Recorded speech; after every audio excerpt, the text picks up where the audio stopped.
Voilà, deuxième journée du championnat de R1 Omiris, excusez-moi, j'ai du mal à prononcer ce terme. Et on a eu la chance d'avoir Léa Kimmel, qui est sacrée championne de France du 1500 mètres et qui a donné ce coup d'envoi avec son entraîneur Dominique Kremer, qui entre autres est aussi l'entraîneur de Jan Schrupp. C'est vous dire s'il sait construire des champions, cet homme-là, formidable. Alors voilà, c'est le coup d'envoi qui est donné par les Messins, avec des Sarguinois qui vont avoir très envie de prendre une revanche sur la semaine dernière, avec cette défaite 5-0 chez le promu à Gandrange.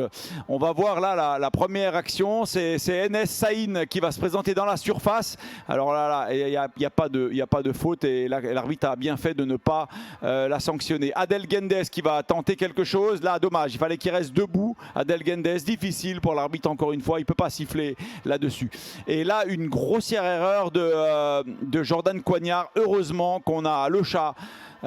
Florian Trimborn qui est venu par deux fois à sauver les Sarguinois, sinon c'était l'ouverture du score pour les Messins. Frassinetti qui va mettre un long ballon au deuxième poteau. Attention, on va voir une belle combinaison dans le dos de la défense. C'est Paul Maurice, je crois, qui vient centrer. Il va en mettre des centres dans cette rencontre et il trouvera personne au deuxième poteau. C'est Omar qui va réussir à conserver ce ballon. En tout cas, c'était une belle action pour les Messins qui aurait pu coûter cher aux Sarguinois. Et là, on a un superbe exploit. Regardez-moi cette chevauchée de Paul Maurice. Encore une fois, il n'a plus l'occasion de lever la tête derrière. Mais regardez le nombre de joueurs éliminés par Paul Maurice. Pourtant, il y en a des interventions. Mais Paul Maurice, là, il cherchait quelqu'un qui venait couper la trajectoire. Ça n'a pas eu lieu. Et là, on a un super ballon de Thomas Fernandez qui a été donné. Et en première intention, Mohamed Boutargui qui est allé allumer le gardien, mais sans danger. Et on va avoir là un des multiples centres d'Omar Essebar pour NS Saïn, mais la passe qui n'est pas suffisamment appuyée. Et là, encore une fois, attention, c'était Paul Maurice qui a mis un centre et là, il a failli marquer contre son camp. Le pauvre Mathias Koenig qui a été bon aujourd'hui. Encore un long centre et on verra, la caméra va nous le montrer. De l'autre côté, à la réception, c'était un ballon de la tête, mais qui va passer à côté. Cette fois-ci, on va le voir, Mathias Koenig, mais c'est surtout, encore une fois, un superbe centre du jeune Omar Essebar qui avait trouvé NS Saïn. Là, encore une fois, c'est encore une fois lui qui va chercher, mais à aucun moment il va trouver quelqu'un à la réception qui pourrait mettre en difficulté le gardien. Ça va aller très vite. Il va y en avoir des choses dans cette mi-temps encore. Là, on voit un ballon. Effectivement, lui est hors jeu, mais pas son collègue. Et c'est pour ça qu'on ne peut pas le contester. Et il tire à côté. Mais s'il avait marqué, le but était valide. Alors, on vient le contester chez le juge de ligne, mais c'est faux. C'est faux. Effectivement, c'était tout à fait permis d'aller au but avec ce ballon-là. On voit encore une fois Paul Maurice qui déborde. Là, il aurait été vraiment dangereux. Il va rentrer dans la surface. Il allume le gardien et c'est Thomas Fernandez qui vient suppléer Florian Trimborn.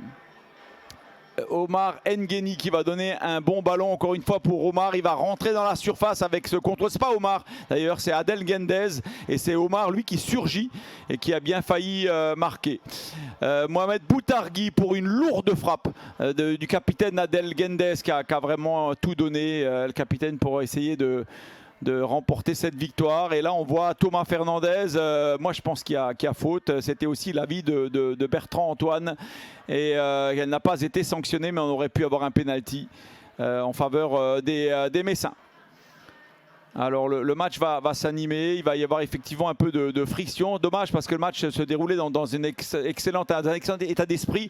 Là on a Yanis Hadj qui était rentré en jeu, qui a mis son ballon sur son pied gauche après ce crochet et qui n'a pas réussi à tromper le gardien. Et là on a Thierry Asli par deux fois.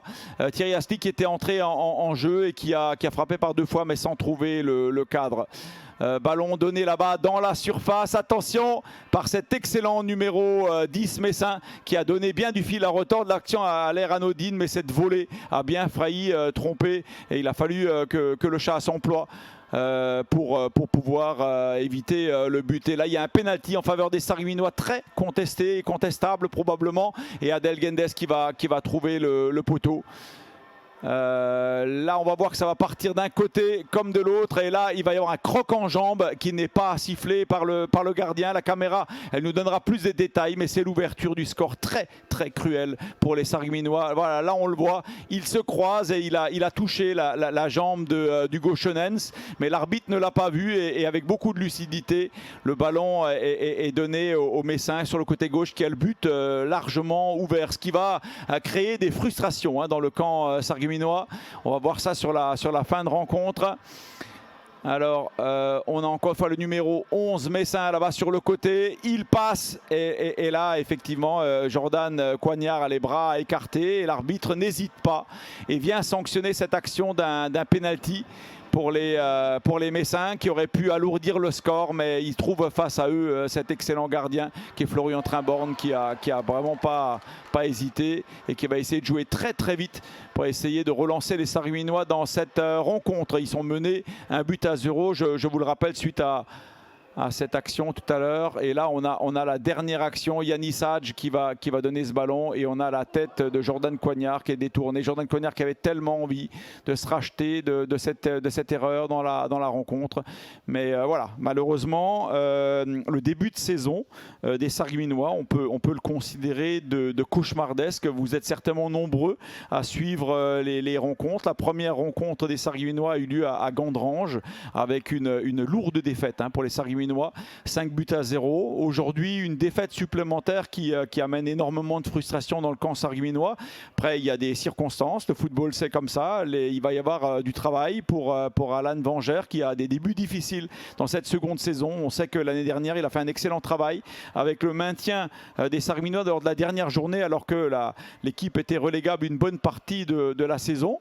Et cette deuxième partie de saison qui est très difficile pour Alan Vengère. Je pense à lui parce que c'est cruel ce qui se passe, beaucoup de frustration, les joueurs ont encore beaucoup d'automatismes à trouver, il y a encore énormément de travail, il y a énormément de joueurs qui sont arrivés tard et je ne perds pas espoir de voir les Sarregueminois encore présenter du beau jeu et remporter des victoires. En tout cas, restez avec nous, restez fidèles à TV Mosaïque qui retransmet nos matchs, je le rappelle, à domicile comme à l'extérieur et il y a encore des belles choses qui nous attendent.